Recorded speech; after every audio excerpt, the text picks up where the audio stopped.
नमस्कार नन्हे दोस्तों। कोमल कहानी पर आज हम बड़ी ही मजेदार कहानी सुनेंगे। इसलिए कहानी को बड़े ही ध्यान से सुनना और पूरी सुनना। तो चलो सुनते हैं आज की कहानी। तोल मोल कर बोल। एक मोहन नाम का व्यक्ति था। एक दिन मोहन को एक अजीब सी मजाक सूझी और उसने अपने आस पड़ोस के लोगों को बातों ही बातों में बोला कि पड़ोस में रहने वाला लड़का चोरी करता है और वह चोर है। अब मोहन की ये बात दूर दूर तक फैल गई। आस पड़ोस के लोग मोहन की बात सच मान बैठे और वे सभी उस लड़के को चोर समझकर उससे दूर रहने लगे। अब वह लड़का लोगों के इस अजीब से व्यवहार से परेशान हो गया। कोई भी उससे बात नहीं करता तथा सभी उस लड़के से दूर दूर रहने लगे। तभी कुछ दिनों बाद उस एरिया में चोरी की एक घटना हुई और सभी का शक उस लड़के पर गया। सभी के कहने पर पुलिस ने भी उस लड़के को गिरफ्तार कर लिया। लेकिन कुछ दिनों के बाद बहुत छानबीन करके पुलिस को उस लड़के के खिलाफ कोई सबूत नहीं मिला और सबूत के अभाव में यह फैसला सुनाया गया कि यह लड़का चोर नहीं है और उसे जेल से आजाद कर दिया गया। इस घटना से लड़के को बहुत बुरा लगा।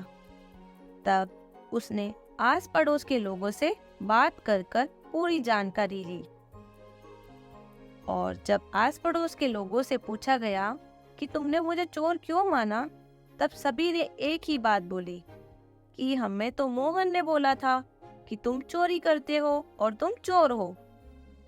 यह बात सुनकर लड़के को बहुत गुस्सा आया और उसने मोहन को सबक सिखाने की ठानी।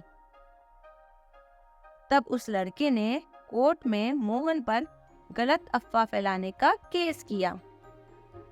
अब मोहन को कोर्ट में लाया गया। तब उसने अपने बचाव में कहा कि जज साहब, मैंने जो भी कहा सिर्फ मजाक मजाक में अपने आस पड़ोस के लोगों से कहा, सिर्फ मजे के लिए। किसी को नुकसान पहुंचाना मेरा मकसद नहीं था। मोहन की बात सुनकर जज साहब ने कहा, मोहन, तुम एक कागज के टुकड़े पर वो सब बातें लिखो जो तुमने उस लड़के के बारे में आस पड़ोस वालों से कही थी।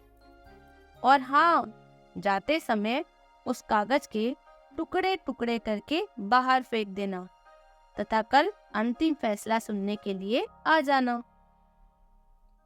जज साहब की यह बात मोहन को थोड़ी सी अजीब लगी, पर उसने बिल्कुल वैसा ही किया जैसा जज साहब ने कहा था। दूसरे दिन फिर सभी कोर्ट में आए क्योंकि आज अंतिम फैसला होना था। कोर्ट का समय शुरू हुआ। जज ने कहा, मोहन, फैसला सुनने से पहले तुम बाहर जाओ और उन कागज के टुकड़ों को जो तुमने कल बाहर फेंके थे इकट्ठा कर लेके आओ। जज की बात सुनकर मोहन चौंक कर बोला,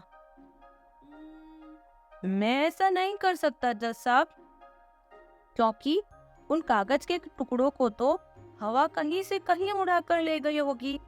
अब वे टुकड़े मुझे नहीं मिलेंगे। मैं परेशान हो जाऊंगा। मैं कहाँ कहाँ उन्हें ढूंढता फिरूंगा। तब जज साहब ने बोला, ठीक इसी तरह तुम्हारी एक सरल सी मजाक ने इस लड़के के लिए कितनी मुश्किलें खड़ी कर दी, क्योंकि तुम्हारे मुंह से वो बात निकली और न जाने कितने लोगों द्वारा वह बात फैल गई और इस सभी के बीच हानि हुई इस लड़के को। जज की बात सुनकर मोहन को बहुत पछतावा हुआ और उसने वादा किया कि वह जब भी बोलेगा हमेशा ये ध्यान रखेगा कि उसके बोलने से किसी का बुरा नहीं हो, और उस युवक से अपनी गलती की माफी मांगी। और इस तरह मोहन को छोड़ दिया गया। तो मेरे नन्हे दोस्तों, इस कहानी से हमें यह शिक्षा मिलती है कि हमें हमेशा अच्छा बोलना चाहिए, और चाहे हमें कितना भी गुस्सा आ जाए, पर किसी के बारे में बुरा तो बिल्कुल नहीं बोलना चाहिए। हमेशा तोल मोल कर बोलना चाहिए। तो मैं आशा करती हूँ कि आपको ये कहानी पसंद आई होगी। तो चलो मिलते हैं फिर एक नई कहानी के साथ। Bye bye.